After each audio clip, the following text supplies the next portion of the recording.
ప్రభువైన యేసుక్రీస్తు పరిశుద్ధ నామంలో దేవుని ప్రియులైన మీ అందరికీ వందనాలు తెలియజేస్తున్నాను. ప్రియ సోదరులారా, నేటి నుంచి మనం గలతీ పత్రిక ధ్యానం చేసుకోబోతున్నాము. గలతీయులకు వ్రాసిన పత్రిక. ఇది పరిశుద్ధ గ్రంథమైన బైబిల్‌లోని 48వ పుస్తకం. రచయిత అపోస్తలుడైన పౌలు గారే. రాసిన కాలం క్రీస్తు శకం సుమారు 57, 58 సంవత్సరాల మధ్యలో వ్రాసి ఉండొచ్చని వేద పండితుల అభిప్రాయం. ఈ పత్రిక యొక్క మూలవాక్యం గలతీ పత్రిక 2వ అధ్యాయం 20వ వచనం. నేను క్రీస్తుతో కూడా సిలువ వేయబడితిని. ఇకను జీవించువాడను నేను కాను, క్రీస్తే నా యందు జీవించుచున్నాడు. ప్రియ శ్వాసలరా, నిజమే, క్రీస్తే మనలో జీవించాలి. క్రీస్తుతో కూడా, ఆయన మరణంతో కూడా మనం పాపం విషయంలో మరణించిన వారము. ఆయన పునరుత్థాన విషయంలో మనం పాపం లేనివారుగా, పరిశుద్ధులుగా, ప్రభువును పోలి ప్రభువు మనలో జీవించే వారముగా మనం ఉండాలి. ఈ పత్రిక యొక్క ఉద్దేశం ఏంటంటే, పౌలు గారు తన సువార్త ప్రయాణాలు చేస్తున్నప్పుడు మొదటి సువార్త ప్రయాణంలో ఈ గలతీ ప్రాంతాలను సందర్శించారు. ఇది రోమా సామ్రాజ్యంలోని ఒక రాష్ట్రం. గాల్ అనే వంశీయుల జాతి నుంచి ఈ యొక్క గలతీయులు ఏర్పడ్డారు. ఇది ఒక రోమా ప్రాంతంలోని ఒక రాష్ట్రం. ఇందులో అనేక చిన్న సంఘాలు ఏర్పడ్డాయి. మనం అపోస్తల కార్యాల గ్రంథంలో చూస్తే ఈకోనియా, పిసిదియలోని అంతియొకు, ఈకోనియా, లుస్త్రా, దెర్బే ఇలాంటి ప్రాంతాలన్నింటిలో స్వార్థ పరిచర్య చేసినట్లు మనం చూస్తాం కదా. ఈ ప్రాంతాలన్నీ గలతీకి సంబంధించిన ప్రాంతాలే. ఈ గలతీయ ప్రాంతంలో ఉన్న విశ్వాసులు కాస్తంత చంచల మనస్కులని చెప్పాలి. ఎందుకంటే ఒక దినాన పౌలు గారిని దేవుడు మా యొక్క దేవుళ్ళలాగా వచ్చారని దేవుడు అంటూ గౌరవించి పూజా నమస్కారాలు చేయి సిద్ధపడ్డవారు మరుసటి దినానికి వచ్చేసరికి రాళ్ళు రువ్వి చంపే ప్రయత్నం చేశారు. ఒక విధంగా చెప్పాలంటే రాళ్లతో కొట్టి ఆయన్ని ఊరు నుండి తన దేహాన్ని బయటకు ఈడ్చి పారవేశారు కదా. అలాంటి మనుషులు, అలాంటి మనసున్నవారని వీరిని గురించి చెప్పొచ్చు. ఇలాంటి వారైన ఈ గలతీయులు పౌలు గారు తన మొదటి సువార్త ప్రయాణంలో చెప్పిన క్రీస్తు ప్రభు యొక్క సువార్తను శ్రద్ధగా విన్నారు. వినటమే కాదు, వారి హృదయాలు తెరుచుకున్నారు. హృదయాల తెరవబడినవై ప్రభువును విశ్వసించి ప్రభువులోనికి వచ్చి రక్షణ సువార్త ద్వారా రక్షణ పొంది సంఘాలుగా ఏర్పడ్డారు. చాలా సంతోషం. అయితే మరి కొంతకాలానికి మనం వచ్చి చూస్తే పౌలు గారు గమనిస్తే ఈ ప్రాంతాలలో సువార్త విషయంలో కొందరు యూదులు వచ్చి తప్పుడు సిద్ధాంతాలను సృష్టించారు. ఏమన్నంటే క్రీస్తు రక్షకుడే, క్రీస్తు మనల్ని విమోచిస్తాడు, క్రీస్తు గొప్పవాడు, ప్రాణత్యాగం చేశాడు, సిలువనెక్కాడు, మరణించాడు, తిరిగి లేచాడు. ఇవంతా మేము నమ్ముతాం. అయితే ధర్మశాస్త్రం యొక్క క్రియలు చేయకపోతే మనకు రక్షణ ఎక్కడి నుండి దొరుకుతుంది? మనం ధర్మశాస్త్రాన్ని కూడా పాటించాలి, సున్నతి పొందాలి. ధర్మశాస్త్రపు క్రియలు చేయకపోతే రక్షణ రాదు అంటూ సువార్తను కల్తీ చేయడం మొదలుపెట్టారు. ఈ విషయాలు పౌలు గారికి తెలిసాయి. తను 3 సువార్త ప్రయాణాల్లోనూ గలతీ ప్రాంతాలను సందర్శించారు. మూడోసారి కూడా సందర్శించినప్పుడు ఈ విషయాలు తెలిసాయి. అయితే ఆయన ఎఫెసులో పరిచర్య చేస్తున్నప్పుడు ఎఫెసులో 2 సంవత్సరాలు ఉన్నారు. ఆ 2 సంవత్సరాలు అక్కడ ఉన్నప్పుడు ఈ గలతీ ప్రాంతంలో ఉన్న ఈ సంఘాలను ఉద్దేశించి వారు తప్పుడు బోధల వైపు తిరిగి మనసు పాడు చేసుకొని మరలా ధర్మశాస్త్రపు కాడి క్రిందకు వెళ్ళిపోతున్నారు. క్రీస్తు మన కృప ద్వారా రక్షించాడు. ఆయన కృప ద్వారా మనం స్వతంత్రులమైన మనం మరలా ఆయన యొక్క శిలువ త్యాగాన్ని మర్చిపోయి ఆయన ఇచ్చిన రక్షణ విశ్వాసం ద్వారా మనం పొందుకున్న ఈ రక్షణను వారు చాలా త్వరగానే దానిలో నుండి తొలగిపోయి ధర్మశాస్త్రం ద్వారా రక్షణ వస్తుంది, ధర్మశాస్త్రాన్ని కూడా పాటించాలి అంటూ వారు మనసు మార్చుకోవడం జరిగింది. అప్పుడు పౌలు గారు రక్షణ క్రీస్తు ద్వారానే. ధర్మశాస్త్రం మంచిదే. అది నీవు పాపివని నీ స్థితి ఏంటో చూపిస్తుంది. నిన్ను రక్షింపజాలదు. నీకు నీతిని ఇవ్వజాలదు. నీకు నీతి కావాలా? నువ్వు రక్షించబడాలా? అది క్రీస్తు వలననే సాధ్యం. క్రీస్తే ఏకైక రక్షకుడు. ఆయనే నీతినియ్యగలడు. ఆయనే రక్షిస్తాడు. రక్షించి నీతినిస్తాడు. నీతినిచ్చిన దేవుడే పరమరాజ్యం చేరుస్తాడు. ధర్మశాస్త్రం నీ స్థితిని, నీ పాపపు స్థితిని చూపిస్తుంది. అంతే తప్ప నిన్ను రక్షించి నిత్య రాజ్యానికి చేర్చలేదు. నిత్య రాజ్యానికి చేర్చే క్రీస్తులో ఉండు. ధర్మశాస్త్రం కాడి క్రిందకు మరలా వెళ్ళకు. నీకు స్వాతంత్ర్యం ప్రభువు ఇచ్చాడు. బానిసత్వానికి మరలా వెళ్ళకు. ఆత్మ సంబంధిగా బ్రతుకు. శరీర సంబంధిగా కాదు. శరీరాన సంబంధమైన ఆచార క్రియలు విడిచిపెట్టి ఆత్మ సంబంధిగా క్రీస్తును చూస్తూ ముందుకు సాగు అని తెలియచేసే ఉద్దేశంతోనే ఈ యొక్క పత్రిక రాశారు. ఇది ఎంతో ఆసక్తికరమైన పత్రిక. క్రీస్తులోనికి మనల్ని సంపూర్ణంగా నడిపించే పత్రిక. క్రీస్తు శిలువ త్యాగాన్ని కేంద్రముగా చూపిస్తూ ఆ సువార్త ద్వారానే మనం రక్షించబడ్డాము అన్న విషయాన్నే తెలియచేస్తూ మరికొన్ని ఉదాహరణలను, సంఘటనలను చూపించి గలతీ ప్రాంతంలో ఉన్న విశ్వాసులకి యూద మతాచారాల నుండి పక్కకు తొలగి మరలా క్రీస్తులోనికి రండి. తొలగిపోకూడదు. వీరు తొలగిపోవట చేత మీరు మరలా బానిసత్వపు స్థితిలోకి వెళతారు. మీరు స్వతంత్రులుగా ఉండాలి. క్రీస్తే ఏకైక రక్షకుడు. దీనికి మార్పులు చేర్పులు లేవు. రక్షణ క్రీస్తుని పరిపూర్ణంగా నమ్ముట ద్వారానే వస్తుంది. వేరే ఏం చేసినా రక్షణ రాదు. ధర్మశాస్త్రం కాడి క్రింద నుంచి మనం విమోచించబడ్డాము. క్రీస్తులోకి వచ్చాము. మరలా ఆ కాడి క్రిందకు వెళ్ళొద్దు. ధర్మశాస్త్రం మంచిదని చెప్పట్లేదు. ధర్మశాస్త్రం మంచిదే. ధర్మశాస్త్రమే ఒక మనిషి ఎట్టివాడో చూపిస్తుంది. అయితే రక్షణ ఇయ్యలేదు. నీతిగా మార్చలేదు. తప్పుల్ని ఎత్తి చూపిస్తుంది. ఇది ధర్మశాస్త్రం యొక్క పని. మరి ఈ మనిషి తప్పుల్ని కడిగి, మనిషిని శుద్ధి చేసి, నీతిమంతునిగా మార్చి అంటే తన నీతిని మనుషులకి ఇచ్చే ప్రభు క్రిందన మనం ఉండాలి. ఆయన మీద విశ్వాసం ఉంచాలి. ఇదే మన యొక్క ప్రామాణ్యం. ఇదే రక్షణ సువార్త. ఈ సువార్తకు భిన్నమైంది మీరు అంగీకరించారని తెలిసింది. అది నాకు బాధగా ఉంది. అంటూ తన బాధలో నుంచి ఆ సంఘాల యొక్క చింత ఆయనలో కలిగింది పౌలు గారిలో. ఇక వారిని ఉద్దేశించి ఆ తప్పుడు సిద్ధాంతాలన్నింటినీ ఖండించి వాస్తవం ఏంటో నిరూపిస్తూ కొన్ని ఉదాహరణలు కూడా వ్రాస్తూ ప్రకృతికి అంటే ఆత్మ సంబంధానికి, శరీర సంబంధానికి తేడా ఉంది. మీరు శరీర సంబంధమైన ఆచారాలతో కాదు, ఆత్మ సంబంధమైన మనుషులుగా జీవించాలి. క్రీస్తులోనికి మీరు బాప్తిస్మం ద్వారా ఆయనలో పాలుభాగస్తులవుతున్నారు. ఆయనలో బ్రతకాలి. మరలా ధర్మశాస్త్రపు కాడి క్రిందకు వెళ్ళిపోయి బానిసలుగా మారకండి అని తెలియచేయడానికే ఈ పత్రిక తన హస్తాలతో వ్రాస్తూ ఉన్నారు పౌలు. గలతీ పత్రిక మొదటి అధ్యాయం మొదటి నుంచి శ్రద్ధగా వినండి.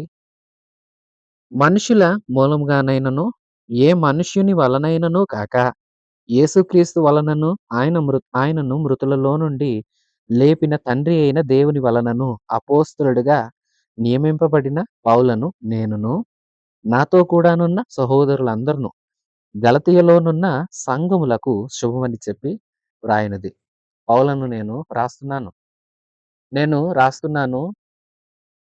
నాతో పాటు మీకు సహోదరులు వందనాలు చెప్తూ ఉన్నారు. అయితే నేను చెప్పేదేంటో మీరు వినండి.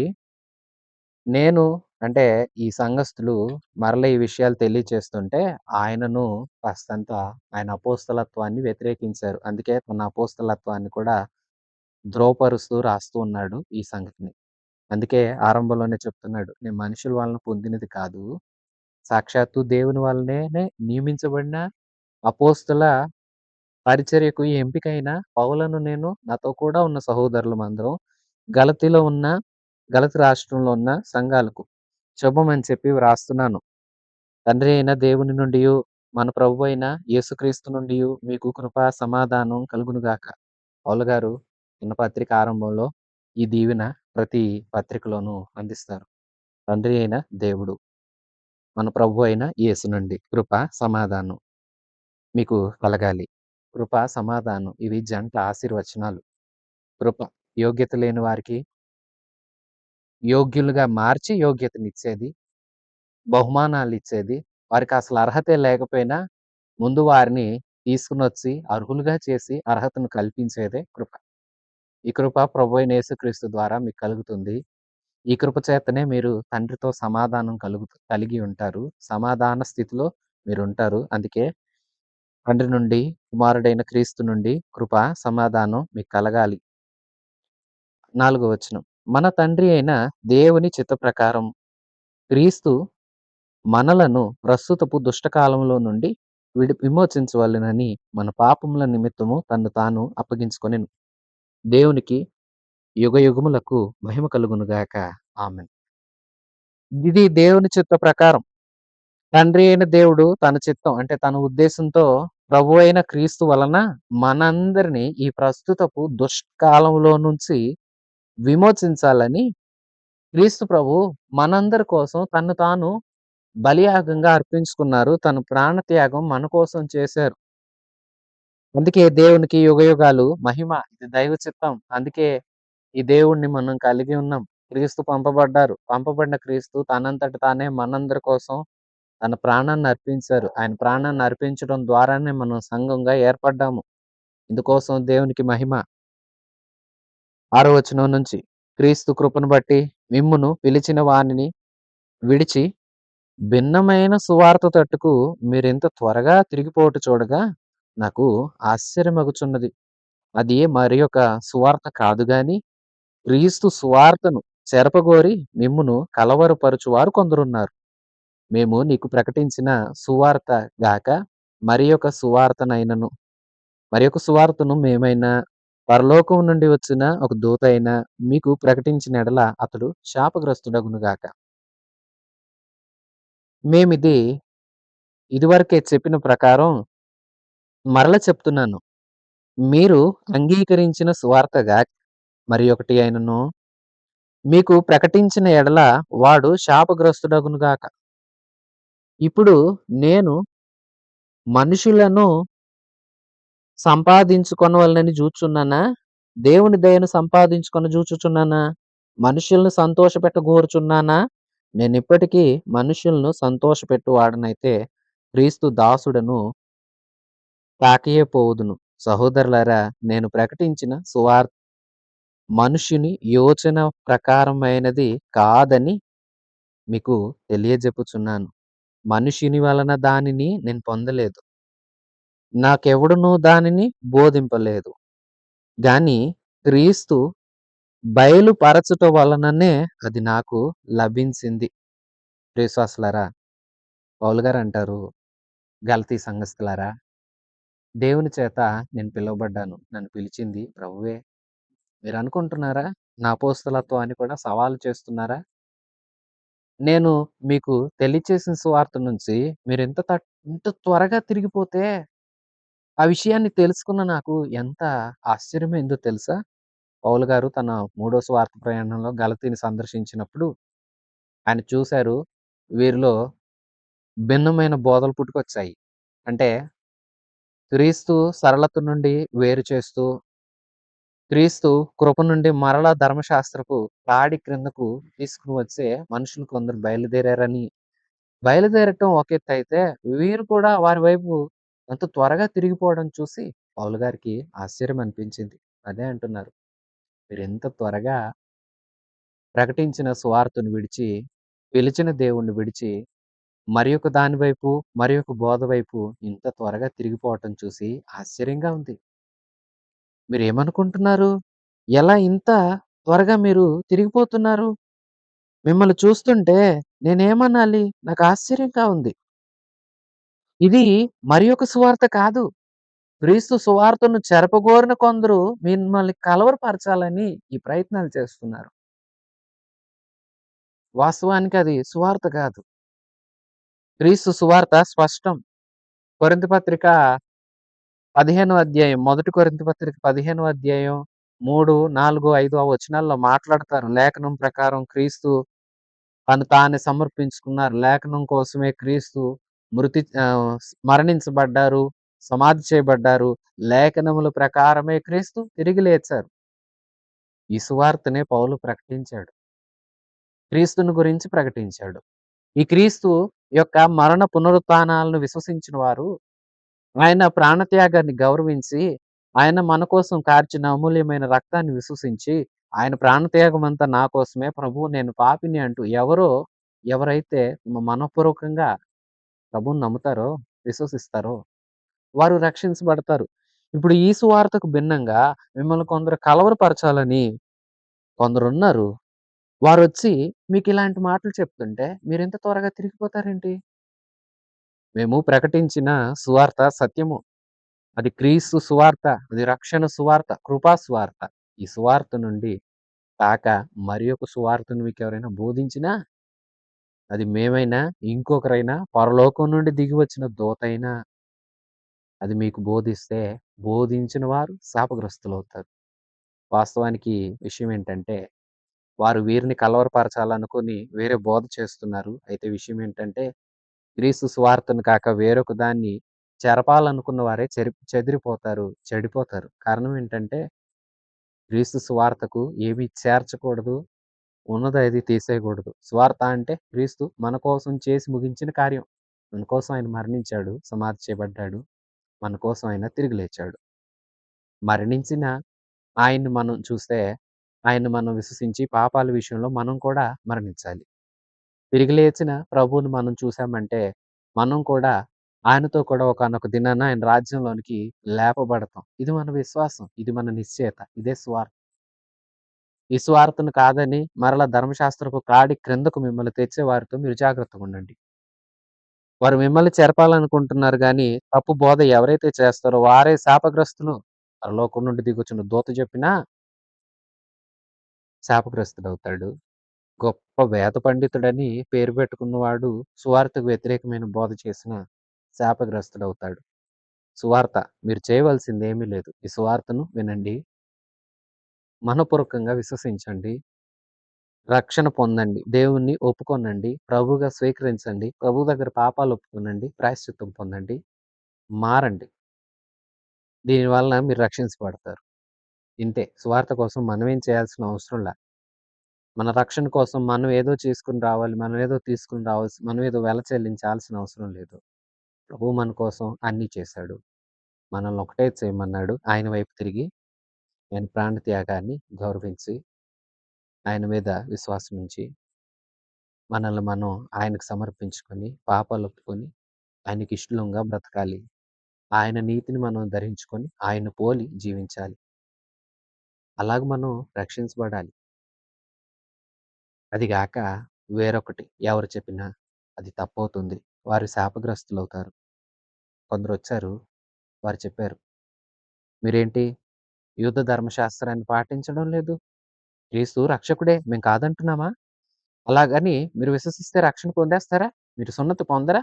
మీరు ఆ ఆచారాన్ని, ఈ ఆచారాన్ని పాటించరా?" అంటూ యూదుల ధర్మశాస్త్రాన్ని మరలా వారి మీదకు రుద్దే ప్రయత్నం చేస్తున్నారు. ధర్మశాస్త్రం వలన రక్షణ రాదు. ధర్మశాస్త్రం నీ పాపమేంటిదో చూపిస్తుంది. రక్షణ ప్రభువు వలననే వస్తుంది. ధర్మశాస్త్రం మంచిదే. అది నీ స్థితిని చూపిస్తుంది. కానీ నీ స్థితిని మార్చజాలదు. నీ స్థితిని మార్చేవాడు ప్రభువు. ప్రభువును విడిచి భిన్నమైన స్వార్థకు తిరగకండి. ప్రభువును విడిచి లోకం వైపు తిరగకండి. ప్రభువును విడిచి వ్యర్థమైన వాటి వెనకాల పరిగెట్టకండి. ప్రభువును విడిచి మీరు మీకు నచ్చిన మార్గాలలో నడవకండి. ప్రభు అంటారు, "నా తలంపులు మీ తలంపులు వంటివి కావు. నా మార్గాలు మీ మార్గాల వంటివి కావు." ప్రభువు వైపు తిరిగామా, ప్రభువు తన మార్గంలో అంటారు, "నేను నీ మీద దృష్టి ఉంచి నీకు ఉపదేశం చేస్తా. నీవు నడవలసిన మార్గాన్ని నీకు బోధిస్తా."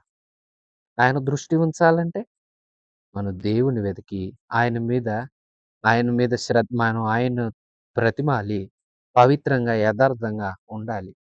దేవుణ్ణి జాగ్రత్తగా వెతికి ఆయన బ్రతిమాలుకొని నీవు పవిత్రుడివై, యథార్థవంతుడివైతే నిశ్చయముగా దేవుడు నీ యందు శ్రద్ధ నిలిపి, నీ నీతికి తగినట్లు నీ నివాస స్థలాన్ని వృద్ధి చేస్తాడని యోబు గ్రంథం 8వ అధ్యాయంలో మనం చదువుతాము. ఆయన మన మీద దృష్టి నిలుపుతాడు. మనం ఆయన దగ్గరకొచ్చినప్పుడు. దృష్టి నిలిపిన ప్రభు మనల్ని ఆశీర్వదిస్తాడు. మార్గాన్ని బోధిస్తాడు. అంతే తప్ప మనం వేరే మార్గాన్ని ఎన్నుకొని మాకది కావాలి, ఇది కావాలి అనుకుంటూ ప్రభువుని విడిచామో మనకది చాలా దారుణమైన స్థితి అవుతుంది. ప్రియ గలతీయులారా, మీరెందుకు ఇంత త్వరగా సడలిపోతున్నారు? వీరు తప్పిపోవడం చూస్తుంటే నాకు ఆశ్చర్యమైపోయింది. ఇంత త్వరగా ఎలా తిరిగిపోయారు? వాస్తవమే వీరు మనసు అట్లాగే ఉంది. ఎవరేది చెప్తే దాని వైపు త్వరగా తిరిగిపోతున్నారు. అలా తిరగకండి. క్రీస్తు ఏమై ఉన్నాడు? ఆయన మన కోసం ఏం చేశాడు? ఆయనలో మనం ఎలా బ్రతకాలి? అలా బ్రతికితే ఆయన మనకేమిస్తాడు? ఇదే మన గురి. ఇదే మన గమ్యం. వీటి మీదే దృష్టి ఉంచి మనం ముందుకు సాగాలి. అయితే నేను ఈ సువార్తను నా సొంతంగా చెప్పట్ల. ఇది మనుషుల వలననా నేను పొందుకోలా. మనుషులు నాకిది అప్పగించల. ఎవరో నాకు బోధ చేసి నేర్పిస్తే ఏదో తరగతికి వెళ్ళి, తరగతులన్నిటికీ హాజరయ్యి, వారు నేర్పించినన్ని పుస్తకాల్లో రాసుకున్న అన్నిటి చేత పట్టభద్రుడినై అంటే ఒక పట్టా తీసుకొని, ఒక సర్టిఫికేట్ తీసుకొని నేను వచ్చి ఇదిగో సువార్త చెప్పలా. నేను పొందింది దేవుని వలన. దేవుని ద్వారా పొందుకున్నాను. ఇది ఆయన నాకు అనుగ్రహించాడు. ఇది మనుషుల వలన నేను పొందుకోలా. యేసుక్రీస్తు నాకు బయలుపరిచారు. ఇది నాకు ఆయన వల్ల లభించింది. ఆయనే నాకు ఈ సువార్త పరిచర్యను, ఈ బాధ్యతను అప్పగించారు. నేను ఆయన చేత పిలువబడ్డాను. అపోస్తలులను మనం చూస్తే ఇతరైన అపోస్తలులు ప్రభుతో కూడా ఉండి, ప్రభుతో కూడా నడిచి, ప్రభుతో కూడా ఆయనతో ఉండి, ఆయన చేత పంపబడిన వారైతే, ఆయన మరణాన్ని, పునరుత్థానాన్ని కళ్ళారా చూసిన వారు మిగిలిన అపోస్తలులు. అయితే 12వ వాడైన ఇస్కరియోతు యూదా తన యొక్క స్థానాన్ని పోగొట్టుకున్నాడు. ఆ స్థానంలో పేతురు, మత్తీయను ఎంపిక చేశాడు ఎన్నికలు పెట్టి. వారందరూ కలిసి మత్తీయను ఎన్నుకున్నారు. అయితే మత్తీయ వివరాలు మిగతా చోట్ల మనం చదవము. పరిశుద్ధాత్మ దేవుడు పౌలు గారినే ఆ స్థానానికి ఎన్నుకున్నారేమో అందుకనే విశేషంగా ప్రయాసపడ్డారు. దేవుడే అంటారు, అననీయతో మాట్లాడతారు అపోస్తల కార్యాల గ్రంథం 9వ అధ్యాయంలో. "నువ్వెళ్ళు, పౌలుని నేను నా నామాన్నంతా భరించి అన్యజనుల ఎదుట, రాజుల ఎదుట, అధికారుల ఎదుట అతడు నా నామాన్ని భరించడానికి నేను ఏర్పాటు చేసుకున్న సాధనం" అంటూ పౌలుని ఎన్నిక చేసింది ప్రభువే కదా! ఇతడు ప్రభువు చేత ఎంపిక చేయబడినవాడు. అంతేనా? అపోస్తలులు మరణాన్ని, పునరుత్థానాన్ని కళ్ళారా చూశారు. అయితే పౌలు గారు మాత్రం మహిమలో ఉన్న సజీవుడైన యేసుక్రీస్తు దర్శనాన్ని దమస్కు మార్గాన పొందుకున్నాడు. అంటే ఈయన కూడా యేసుక్రీస్తు మరణించలేదు. సజీవుడుగా ఉన్నాడు. ఆయన నాతో మాట్లాడాడు. ఆయనే నాకు ఈ బాధ్యత అప్పచెప్పాడు. ఈ సువార్త నేను ఆయన వలన పొందుకున్నా. వేరెవరో ఇవ్వలేదు. ఎక్కడో నేను కళాశాలలో చేరి తర్ఫీదు పొందలేదు. దేవుని వలన పొందుకున్నాను. అదే మీకు అందిస్తున్నాను. నేను బోధించిన సువార్త కాక మీకు మరి ఒకటి ఎవరైనా బోధిస్తే వారు శాపగ్రస్తులవుతారు. మీరైతే వేటి వెనకాల వెళ్ళకండి. నేను చెప్పేది వినండి అంటూ 13వ వచనం నుంచి పౌలు గారు 2వ అధ్యాయం ఇంచుమించు సగం వరకు కూడా తన యొక్క అనుభవాల్ని కొన్నింటిని పంచుకోబోతున్నారు. పౌలు గారు అనుభవాలు మనం విందాం. 1వ అధ్యాయం 13వ వచనం నుంచి. పూర్వమందు యూద మతస్థుడనై ఉన్నప్పుడు నేను దేవుని సంఘమును అపరిమితముగా హింసించి నాశనము చేయుచు నా పితరుల పారంపర్యాచారమందు విశేషాసక్తి గలవాడనై నా స్వజాతీయులలో నా సమాన వయస్కులైన అనేకులకు అంటే అనేకుల కంటే యూదుల మతములో ఆధిక్యతను పొందితిని.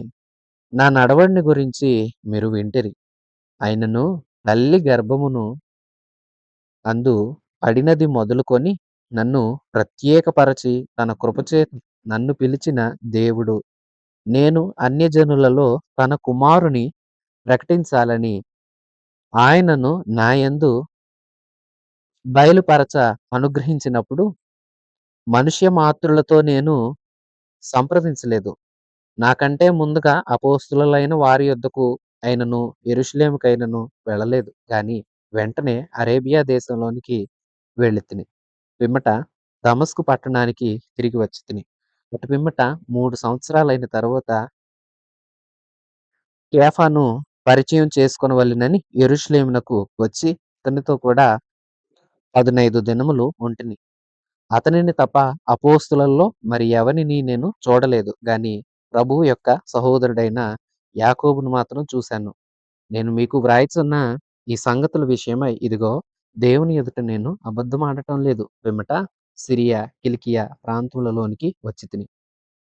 క్రీస్తునందున్న యూద సంఘముల వారికి నా ముఖపరిచయం లేకుండెను గాని, మునుపు మనలను హింసపెట్టినవాడు తాను పూర్వమందు పాడు చేయుచూ వచ్చిన మతమును ప్రకటించుచున్నాడని సంగతి మాత్రమే విని, వారు నన్ను బట్టి దేవుణ్ణి మహింపరిచారు.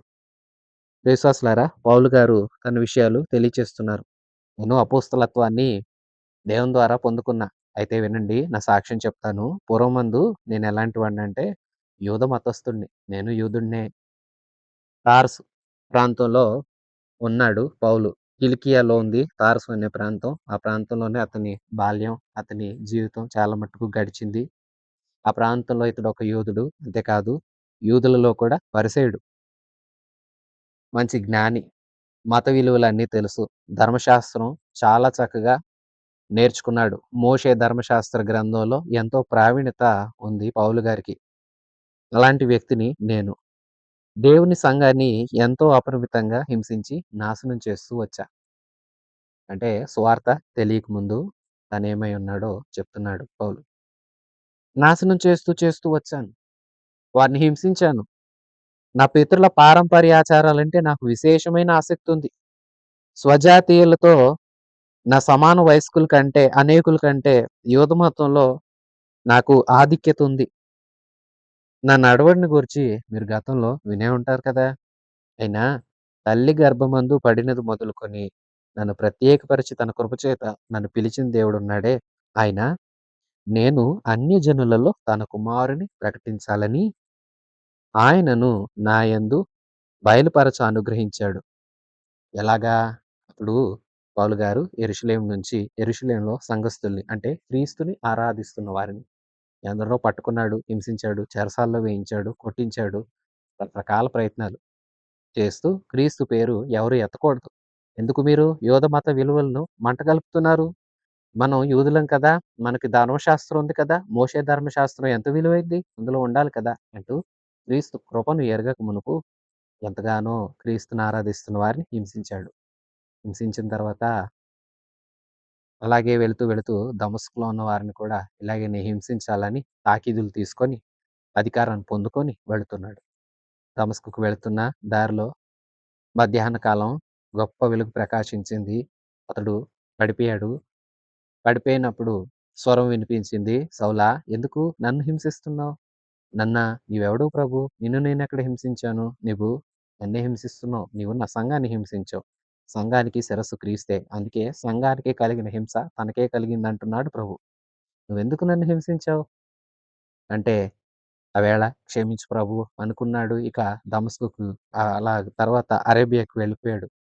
తాను ముందు దమస్కు వెళ్ళి తర్వాత అక్కడే వివరాలు తెలుసుకొని ఉన్న కన్నులకి చూపు దొరికింది. దొరికిన పిమ్మట అరేబియాకి వెళ్ళిపోయాడు.